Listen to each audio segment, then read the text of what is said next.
question number 29.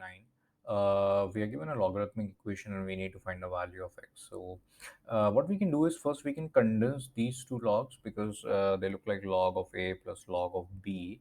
So, log of a plus log of b is nothing but natural is log of a times b. So, that's going to look like 1 minus x times 3 minus x. This complete thing is inside the natural log, and this is equal to log of 8, the natural log of 8.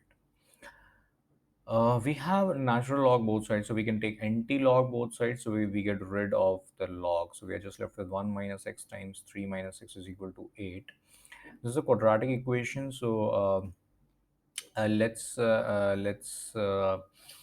up the parentheses. So that's going to look like 3 minus x minus 3x plus x square. So this is equal to 8.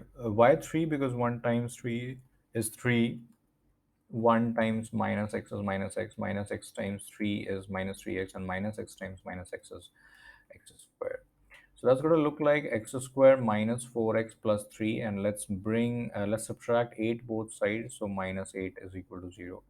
So this will be a quadratic equation, x squared minus 4x minus 5 is equal to 0. Let's try to factorize this. So for that we need to write the value of a, which is 1, b, which is minus 4, and c, which is minus 5. We multiply a and c to get minus 5. Then we write the factors of minus 5 in such a way that they add up to give us minus 4. And clearly, minus 5 plus 1 is minus 4, which is the value of b.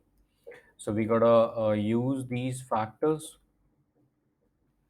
to rewrite the middle term as minus 4x as minus 5x plus x, because minus 5 and 1 are the required numbers, and minus 5 remains as it is, and this is equal to 0.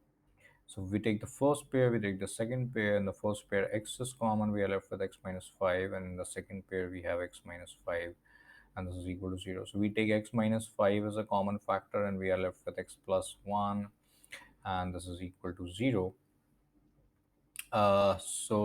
Let's continue over here. We have two solutions of x from here. One is x is equal to 5, and one is x is equal to minus 1.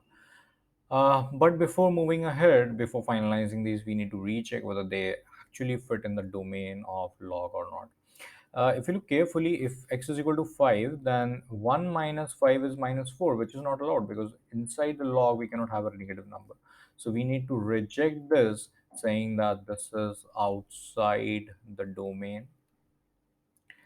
And x equal to minus 1 is actually allowed because 1 minus of minus 1 is 2, 3 minus of minus 1 is 4, so both are allowed. So we have this is an accepted solution. So the only solution is x is equal to minus 1. Thank you.